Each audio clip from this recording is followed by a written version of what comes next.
Our final speaker of the day is an old friend to Cal State San Bernardino. She's been on our campus at least one time before. I'm sure maybe even more than that. At least I've seen her presentation on our campus once before. And we are so thrilled to have Rosa Martha Zárate Macias here with us today. Rosa Marta was born in Guadalajara, Jalisco. And she immigrated to the United States in 1966. She's a retired primary school teacher. Rosa Marta studied pastoral theology, music, and popular education. She's a songwriter and a popular organizer. She has participated in social movements and struggles for the rights of immigrants and people at the local, national, and international levels. She's a co-founder of Librería del Pueblo here in San Bernardino, which is a fantastic resource center for the community in downtown San Bernardino. For the past 22 years, Rosa Marta has participated in the binational struggle for justice of former Bracero workers, who of course the program ran from 1942 to 1964. Her co-authored book, Our Grandfathers Were Braceros, and We Too, Nuestros Abuelos Fueron Braceros y Nosotros También, in English and Spanish, will come out very soon. Rosa Marta accompanies the struggles of her people with her music. Her cantos speak of determination to keep alive the historical memory of her people as the original peoples of this land, and to break the chains that prevent them from living with dignity and justice. They are songs of hope, faith, and encouragement, nourishing the pilgrimage to the house of the sun, where there is no pain, no weeping, only flowers, only songs. Their mission is to remind us all to go forward together and let no one be left behind. Please help me in welcoming Rosa Martha Zárate Macias again to our campus, virtually, unfortunately. Hola, how are you? Here I am from what I am participating from Guadalajara. This is my place of birth. So I want to thank you for inviting me to be part of this conference. I would like to begin with my sharing, with the hope that at this time of trial, suffering, fear, and sadness, we see as important. We take it as an important time to thank life for the opportunity to offer us this experience that we are living, to turn back to what is essential in our lives: solidarity, commitment, caring for one another, and watch over the common good of all. So thank you for inviting me. And today I am going to be sharing with you about my experience working, being part and being one of the many volunteer coordinators within Mexico and here, accompanying the struggle of the Braceros that came to this country from 1942 to 64.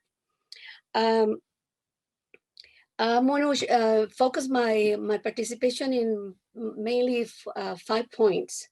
The first one, a little summary of the Bracero program for those who don't know too much about it.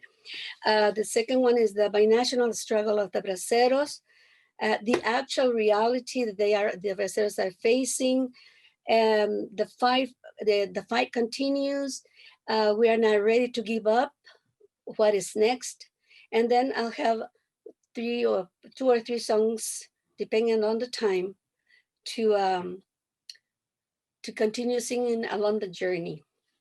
Well, I want to begin with the Bracero program. The Bracero in 1942, in response to the labor stories from World War II, the United States recruited 4.6 million Mexican agricultural workers through the Bracero program.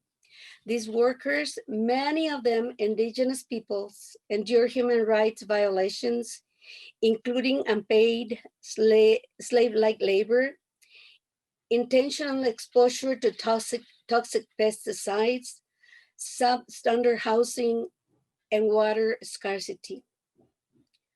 At that time of the program, the United States government agreed to a non-consensual wage, deducting 10% of each bracero's worker's salary. Mexican braceros work in the agricultural fields and railroad in the United States in the context of legal temporary migration regulated by the governments of Mexico and the United States. And I believe this program, even though it happened many years ago, it is a very relevant issue that we have to take into account. This case sets a precedent of what happens with these legalized ways to justify exploitations, the exploitation of impoverished communities in our countries, mainly in Mexico. The program guaranteed workers a number of basic protections, including a minimum wage, insurance and safe, free housing. However, farm owners frequently fail to live up to these requirements.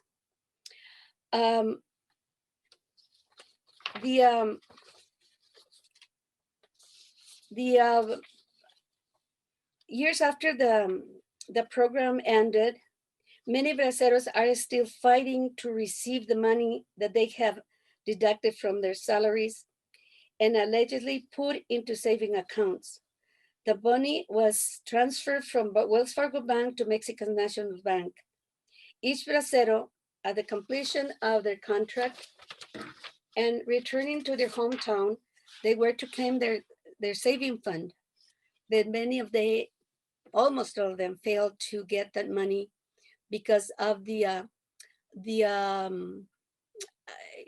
had to travel from their small towns to Mexico City to do all the process to get their saving fund. Many of them didn't know how to read and write. They just wanted to go back home. And so that money was never recovered. The Alianza of Braceros del Norte 1942-64 that I am part of as a member of the coordinating team, because we have a group of braceros in the states of California, Nevada, Arizona, Washington, and some braceros from Oregon. We have organized ourselves to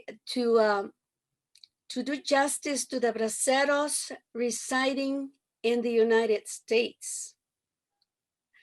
The members of the Alianza of Braceros del Norte in 2014 in the city of Mexico, together with the binational network of braceros groups from all Mexico, presented our case before the Permanent Tribunal of Peoples. This international tribunal declared the bracero case as a case against humanity. So we are speaking about a case that really has to be taken into account to, as I said before, to look at the past and look and see what is happening right now with the program that is being designed by President Biden and López Obrador about opening the gates again for more guest worker programs. And I think that the Bracero case is an example of what is happening, what happens to these new workers, temporary workers in the United States. Going to the second point, the binational movement of the Braceros started in 1988 in a small town called, what is it? Puruándiro, Michoacán. And from that time on, we have with about 200,000 Braceros joined the movement.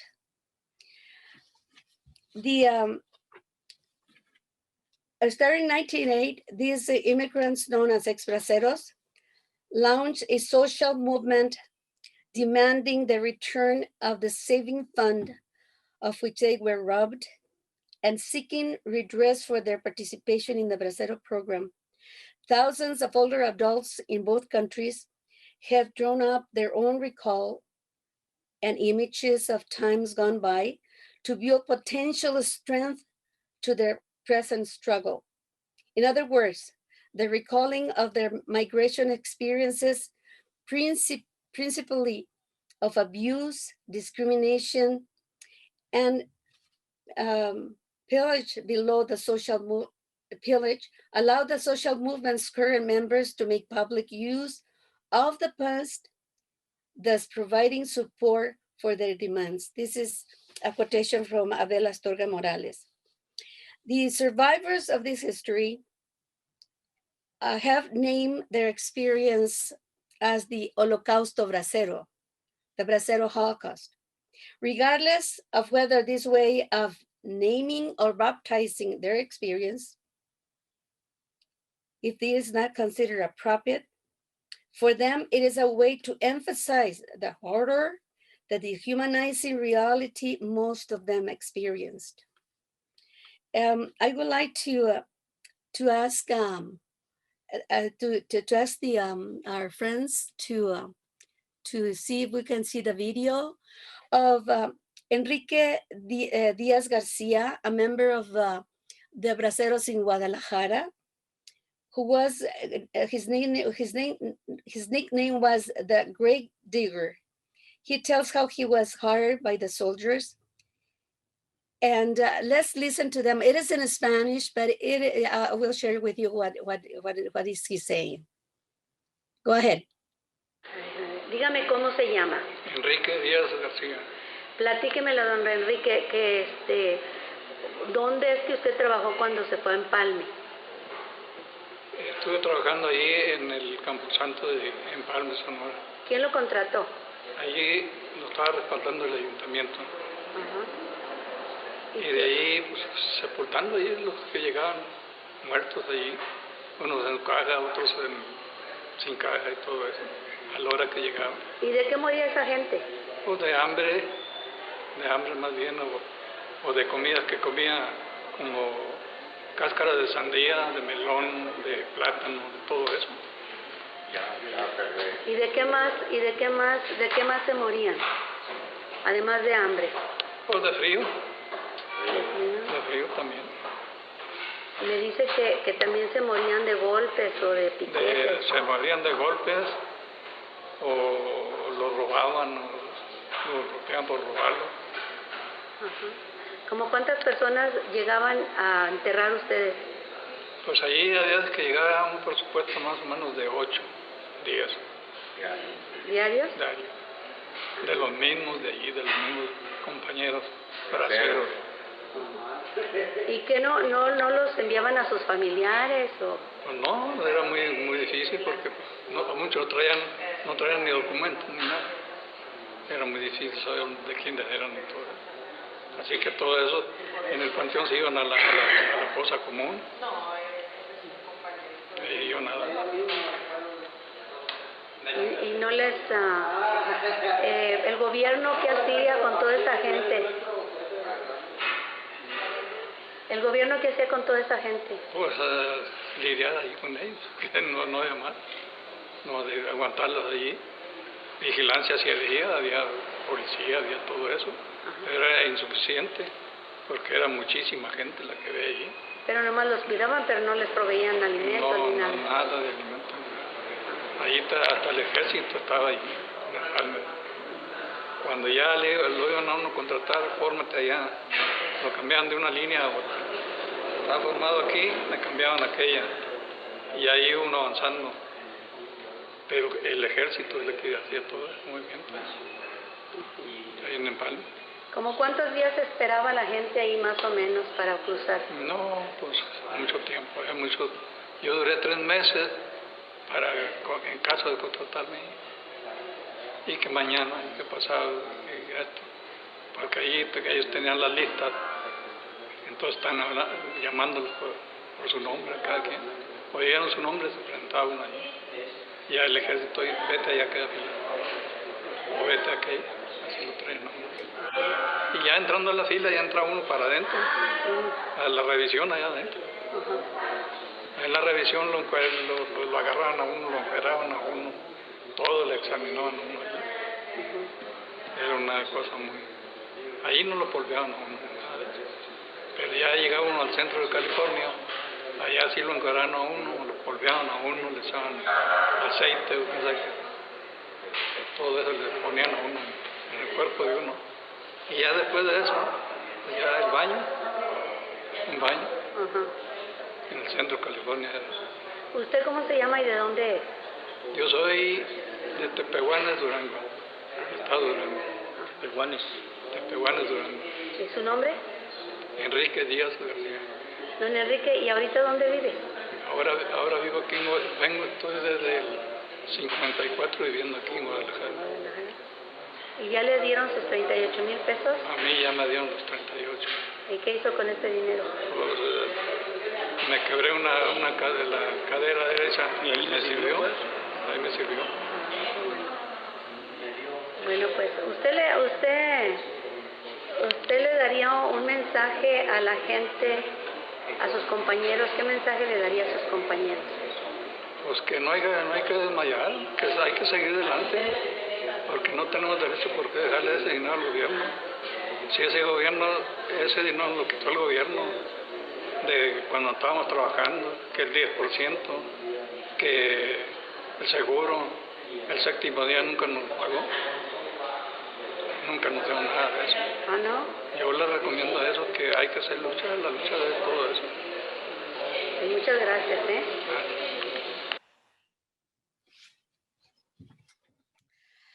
I'm just gonna briefly describe what Enrique was saying. Enrique was hired as a grave digger, and tells how he was hired by some soldiers at the recruitment center in Empalme, Sonora, a very small town in the middle of the desert in northern Mexico. And his job was to bury from 1 to 8 to 10 compañeros per day. He says, I was instructed by a soldier to throw the nude bodies in common graves, and at dawn, they will bring me some liquid to spray on the bodies, and with a smash, they were burnt. What were they dying of? Mainly of hunger, insolation, accidents, tetanus, while waiting in line for 3 weeks to 5 months. And they say that sometimes they were about 30 to 40,000 men lining up around, round and around in the desert. And they were fighting for food. They were going to the small towns to get whatever trash they found to eat. And they also died because stomach diseases and problems. Some of them committed suicide because they were dying of hunger and thirst. They were sleeping on the sand. They didn't know what to do. They didn't have any money to go back home after waiting 3, 4, 5 months. And they went out to the bridge and threw themselves into the ocean because they didn't know what to do. I mentioned only some samples of what they were enduring before crossing the border. As Enrique says, participants of the Bracero program were often subjected to humiliating exams and bureaucratic procedures. They were told to strip and were sprayed with the pesticide DDT. As they passed through the station, they were heard through. The spray thoroughly sprayed the man while he wore, the sprayer thoroughly sprayed the man while he wore a mask. These men were treated like livestock going up for auction. It would be reasonable for these men to undergo physicals so the grower could feel they were obtaining a healthy individual. However, every aspect of their bodies was inspected regardless of their humility. It was almost if the program was using a Spartan society model where only the perfect specimen is able to survive and the others are thrown off the cliff back to Mexico. The Braceros were treated like animals. This is taken from a book called The Bracero Program. This story of human labor violation goes on and on and on. The Braceros decided to organize, and I've been in the movement for over 20 years, 100 part of my time, because this, since I don't have any relative, I believe might be one, but I didn't know him. Bracero. My father was not a bracero. My father was a leader in a movement, in the railroad movement, and also in the with a group of small growers in Ameca, Jalisco. And he used to tell me that, the wealthy families in the area and in Ameca, or the politicians in Ameca, received some letters that the Braceros, the candidates to come as Braceros, they need a letter from their government, local government, to go from their place of origin to Empalme, Sonora, or to other recruitment centers. And this letter was free.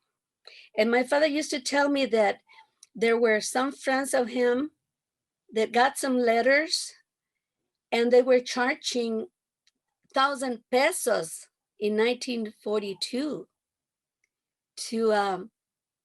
so the Braceros could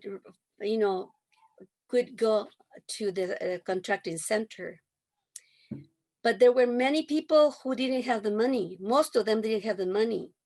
So their journey to the contracting centers was really a calvary. They went up the train, the trains, the cargo trains. Most of them fell off the train. It was, my father used to tell me that part of the story. He got 1,000 letters to distribute. And I asked him, how much did you charge? And he said, oh my God. And, he got this big word saying, what do you think that your father was going to do? I even went up to their place of, the ranchos to give those letters free. So I think that there were many people that took advantage of the Braceros, and many other people like today are willing to support the cause of the Braceros in their struggle for justice. The Braceros, let me get my my paper here. The binational movement of the Braceros. Starting in 98, they started to organize and also to begin to kind of strategize some actions, activities. The one that really opened the doors to move forward was the time when we were about to 1,500 braceros to 2,000 from all Mexico, and about 10 people from the braceros here in the United States. We invaded we took over the backyard of the mother of Fox, the former president of Mexico. We took it over for about the whole day, and that action kind of opened the doors for the government in Mexico, after finally all these years of waiting, to sit down and negotiate, or to start a process of negotiating, the payment of the deducted 10% of each bracero. The demands of the braceros are very, very simple. The payment of their saving fund transfer from Wells Fargo to Mexican National Bank, and also to pay for the moral damages caused, physical and emotional damages caused to the braceros that are still, with that hope, like our friend just mentioned. They are always determined to continue the struggle. So many of them have waited from 1988 up to now, growing old, and waiting for their money, fighting for their money. And in 1906, the Alianza de Ex-Braceros del Norte in the United States and the Red Binacional de Organizaciones de Bracero in Mexico joined together to file a demand against the Mexican government.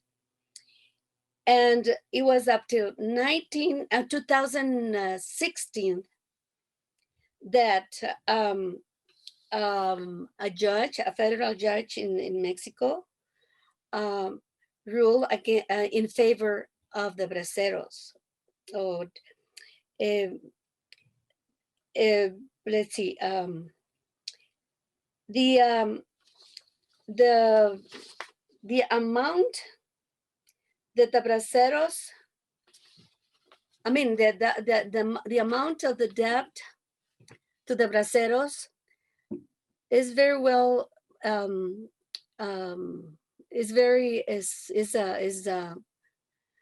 is so huge that the present,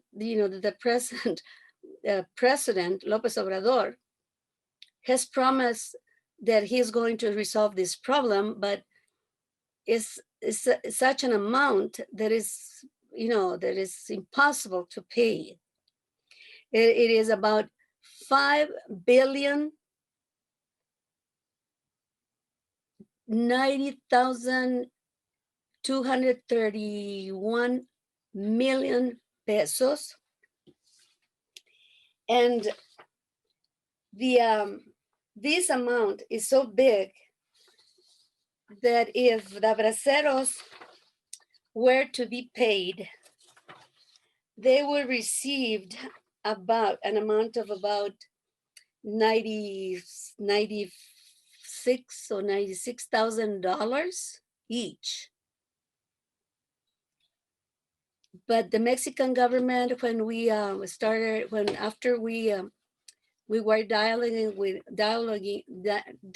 with President Fox, he decided to open a program called Apoyo Social of 38,000 pesos, equivalent up to date to about $1,900 as a social program. And only 200,000 braceros were able to register. And up to now, since Fox's presidency, up to now, only 1,600 have received that amount, that 38,000 pesos. And from Enrique Peña Nieto, up to now, there has no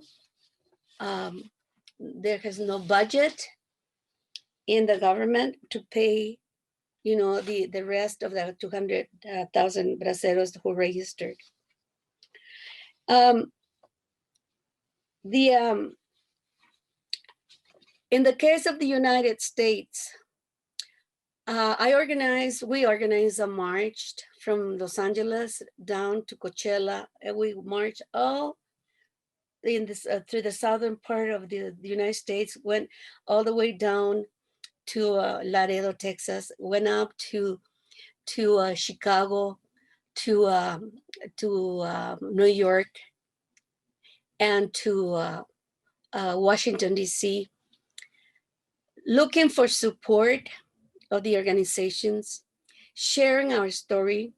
That we were able to get about 20 braceros in this march, in this caravan.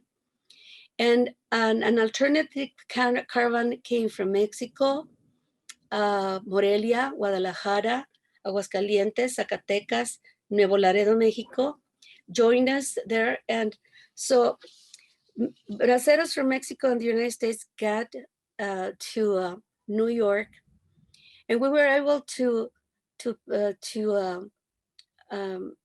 bring our case to the United Nations. We were there for about a week, going to different universities, speaking, all through the caravan. We were speaking with Congress people, with organizations, and also I got the support of Congressman Raul Ruiz from Coachella, and Congressman Lloyd Doggett from Texas, and other Congress. There were 5 Congress people that received us in Washington, D.C. And Congressman Ruiz and help us to get 20 congressmen and women to sign a petition to the Department of Labor so that we could get all the documents needed to support our legal demand, because the government of Mexico insisted that only from 1942 to 46, where the braceros, they took the 10% of the braceros. But we want to prove that is not true, because the bracero program lasted from 42 to 64. Now, the United States has abandoned its first guest workers and has not assumed its responsibility to demand the Mexican government pay back the money owed to the braceros. For over 23 years, the quest to bring justice for the braceros has grown in both Mexico and the US. Despite these efforts and no redress, the United States continues to repeatedly look to migrant workers to solve labor shortages, whether it be during times of war, infrastructure investment, or climate disasters. Working conditions are often environmentally hazardous, and workplace protections are regularly suspended in the industries that hire guest workers. While the Mexican government has the responsibility to make reparations for the slave-like work conditions and outstanding debt owed to the braceros, the US government has a broader legal and moral responsibility to assure that people who contribute to the US economy were assured basic human rights.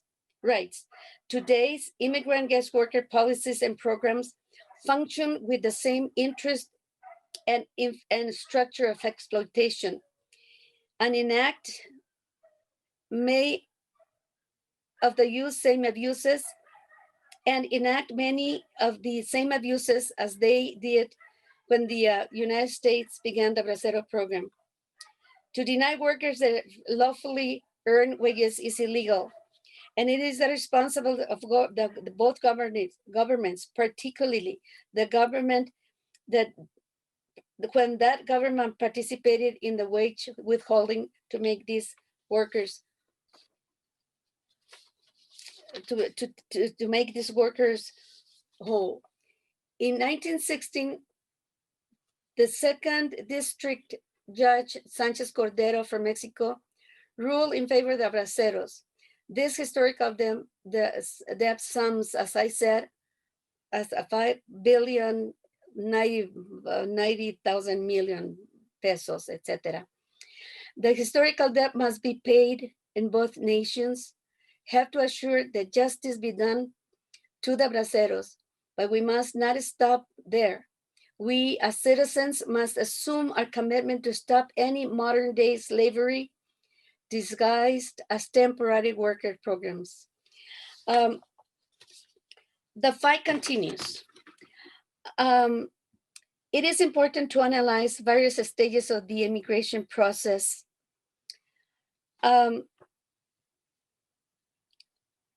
Yesterday and today, contracting work in the United States, housing, food, leisure, among other aspects, currently used by the ex-braceros as foundation to foster their social movement, which in turn policies and in turn implies a process of political use of memory through their testimonies in the use of memories. The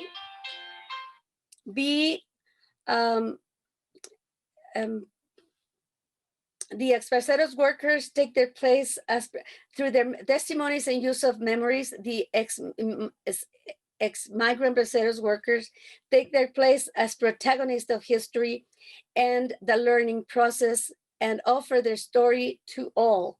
We believe that to the extent possible, this contributes to the strengthening of critical and active attitude, overcoming passivity towards social justice. What have we done?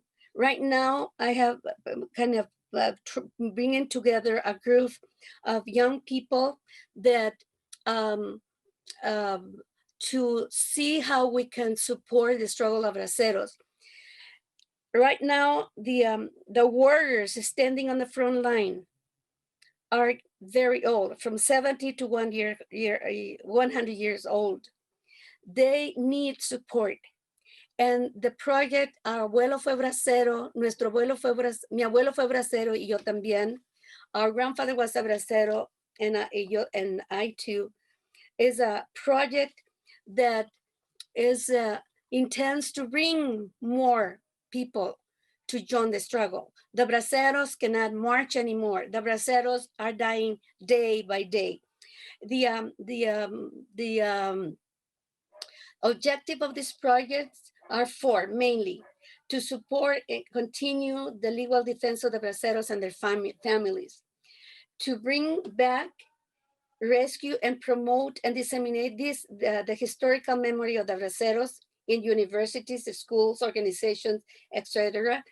So the braceros can be recognized as veterans of war. President Roosevelt named them soldiers of the fields and of the railroad. We have to see that the braceros are recognized as contributors to the economic, cultural, and political development of both countries. Actually, we are about to publish a bilingual book entitled Our Grandparents Were Braceros, and we too. We have I think we have the picture of the cover. If we can show the cover of the book. We are about to have that book out of the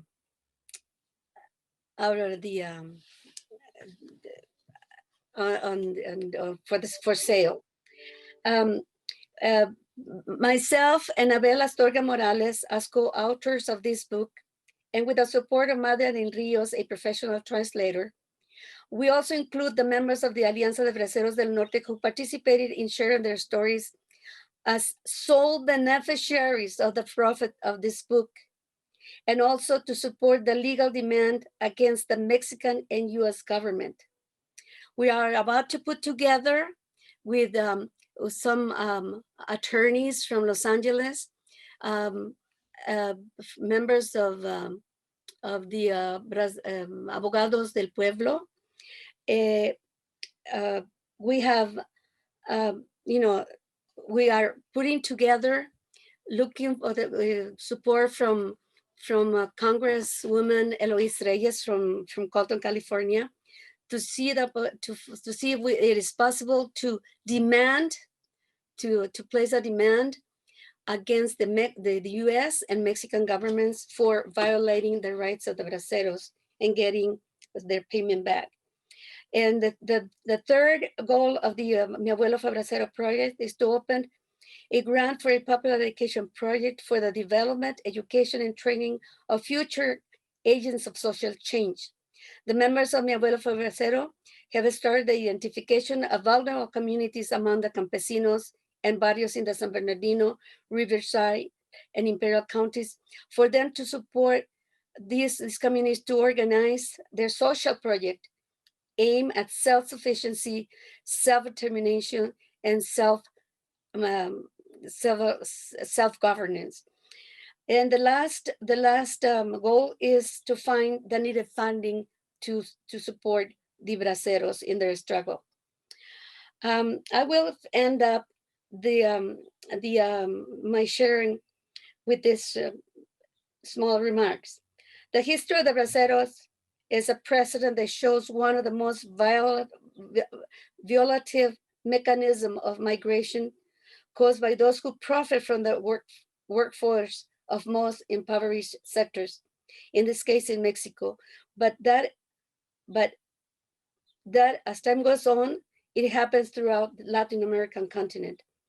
Temporary workers' programs have been a machine generating a process of economic exclusion that strips large layers of population of their means of production and subsistence.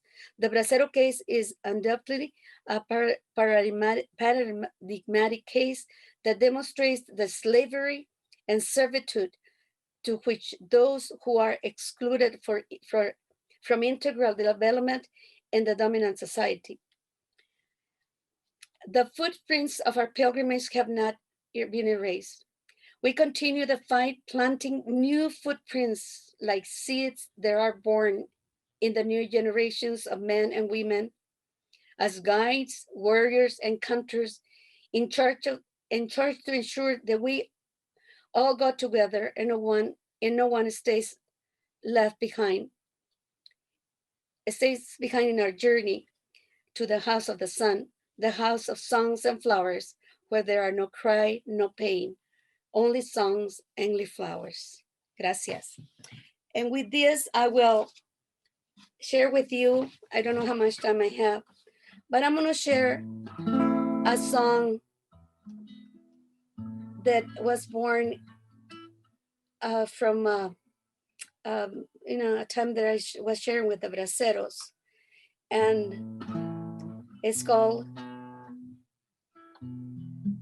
How Many Times the Sweat Came to My Face.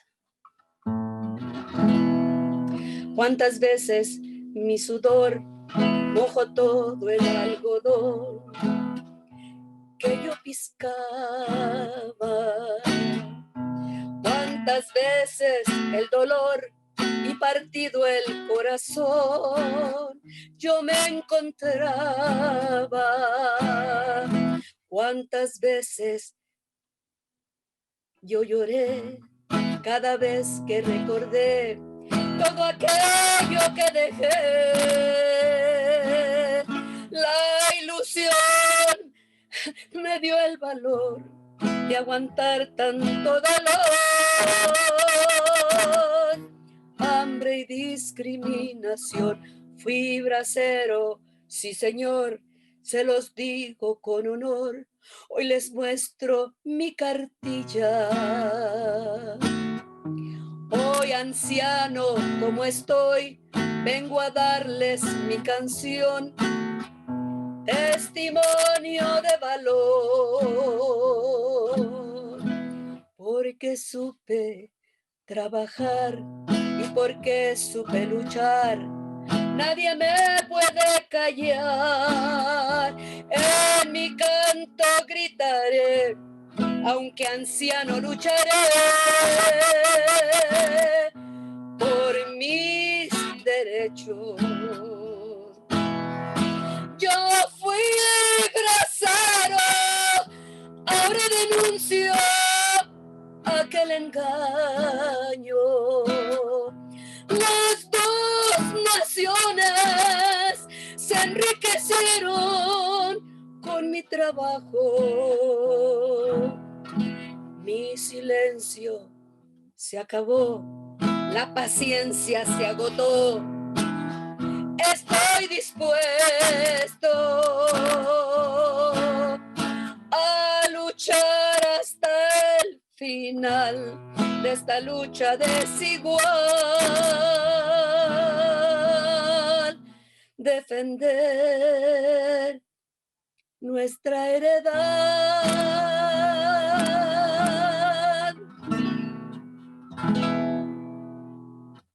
Gracias.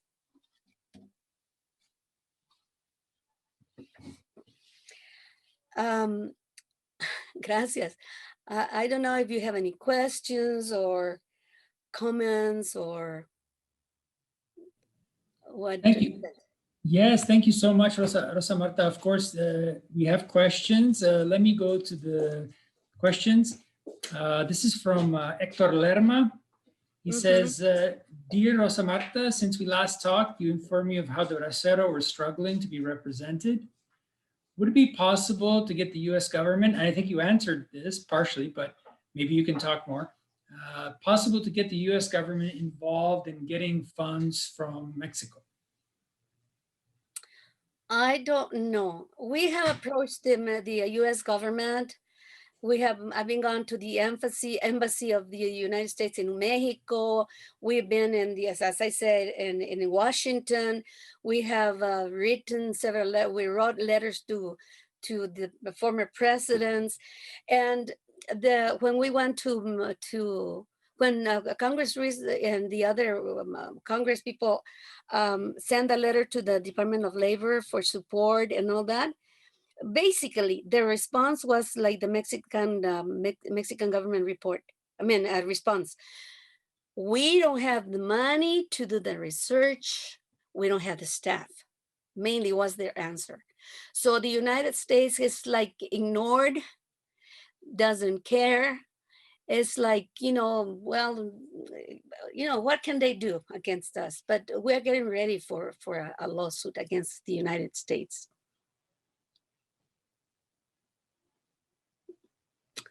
Okay, thank you. Somebody else is asking the question. They wanted to know what the title of the song you just performed was. I recorded a CD there. It's called Yo Fui Bracero, and they can because they can call me or write through my email or through my book, my Facebook page, La Señora del Canto. So I can send it to them. The name is Yo Fui Bracero. Thank you. I think we have maybe, let's see. Somebody, sorry, Sylvia Hernandez. I'm sorry, Sylvia made a comment saying that somos los nuevos braceros ahora trabajando como mano de obra barata para todas las industrias de servicios. We are the new braceros now working as cheap labor for all service industries. See, I think that's what I was saying, that the Bracero case is a precedent for us to look back and see what has been happening with the guest worker programs, how they are being used by coyotes, by political people that, sells them, gets them, goes recruit them from Chiapas, from all over the country, recruit these vulnerable persons they get their visa, their temporary visa, but they charge. A friend of mine, member of the Alianza of Mi Abuelo Fue Bracero, was sharing with me that the coyotes are charging from $8,000 to $10,000 to get the temporary visa for the people they get from the jungle and from the small towns in Mexico. They bring them like slaves. They cross them. They put them to work.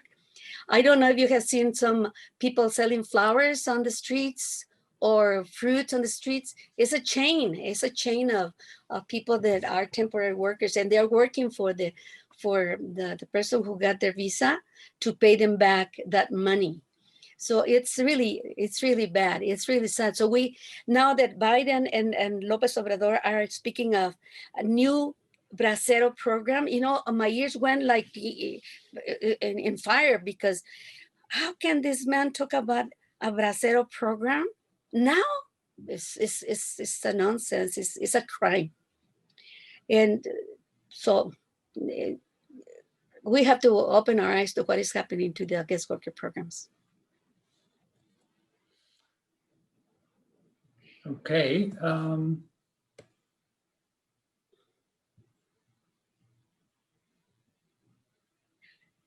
Well, if there are no more questions or comments, No. I just wanted to say that the book that we have written is I am the coordinator of the alliance in here in the United States. Abel, as a member of Mi Abuelo Fue Bracero, and Madeline Rios have, with the support of Armando Rendon, who is the president or the coordinator of the editorial that is helping us with our book. Abel, myself, and Madeline made a commitment, and the Braceros who gave us their stories. We see this as a collective project, not as co-authors, owners of the profit of the book. I have spoke with the Braceros in every group, and so we can form a committee. They're forming a committee so they can decide where the money, the profit of the book goes into, what they want to do with that money to support their members in each group, and also for to pay for the legal defense of the Braceros. But also many of the Braceros in the United States say, my son, my daughter, they don't know about what happened to me. Or a widow will say, my family that doesn't want to accompany to the meetings because they say that there is a lie, whatever. But we also know that there are many professionals in the political arena, in the educational dimension, in education, in medicine. We have a lot of professionals whose parents were, whose father was a Bracero, his grandfather was a Bracero, but you don't know anything about this story. So we decided that this book is going to be addressed to the families of the former Braceros as a legacy, as a set of values that they want to give back to them so they can take the torch of justice. The new generations never forget where they came from, the price that was paid, so they can be part of the process of development of a country that really is a country of justice for all. but because the legacy of the Braceros is a treasure that we must keep in our hearts, in our minds, in our forehead, in the palms of our hands, and in the plant of our feet, and at the entrance of our doors. Never forget where you came from and where you have to go. So, ay Dios, too much to say. Oh, I think this is a great time to end. However, I would like to ask Rosa Martha if, as the last act of today's conference, and I want to thank all of the presenters today, but could you take us out on one of your songs today? Yes. Go ahead. Just whenever you're ready. This is the end of the conference for today. And again, I want to thank Milagros and Vilivaldo and yourself. And I think it would be a great way to close the day with one of your songs. Are you going to sing? No, you. Ah, me. Oh. Not me. Okay. No. Here we go. Thank you. Paloma viajera, que se oiga tu canto, animando el paso del pueblo migrante. Aquí hemos vivido, aquí nos quedamos. Esta es nuestra tierra, de aquí no nos vamos. Si nos echan fuera, pronto regresamos. Romperán las ramas, quemarán el tronco, mas nuestras raíces seguirán viviendo. Nacerán las hijas, los hijos del pueblo, y seremos libres, libres como el viento. Aquí hemos vivido, aquí viviremos. Esta es nuestra tierra, por eso su miedo, por eso nos temen al verse extranjeros y al vernos dispuestos a tomar lo nuestro. Paloma viajera, que se oiga tu canto, animando el paso del pueblo migrante. Aquí hemos vivido, aquí nos quedamos. Esta es nuestra tierra, de aquí no nos vamos. Si nos echan fuera, pronto regresamos. Los pueblos migrantes van entretejiendo redes solidarias, tierras sin fronteras,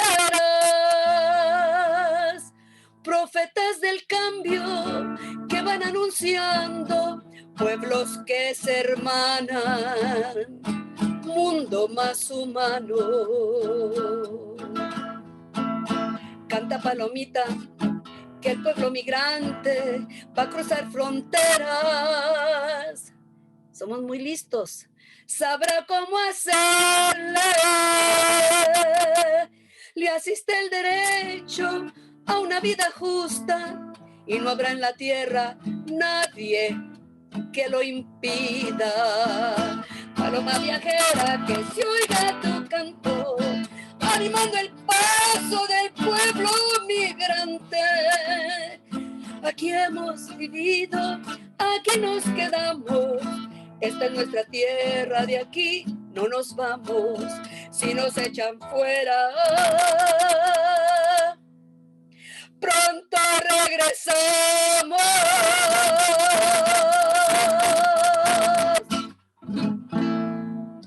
Muchas gracias.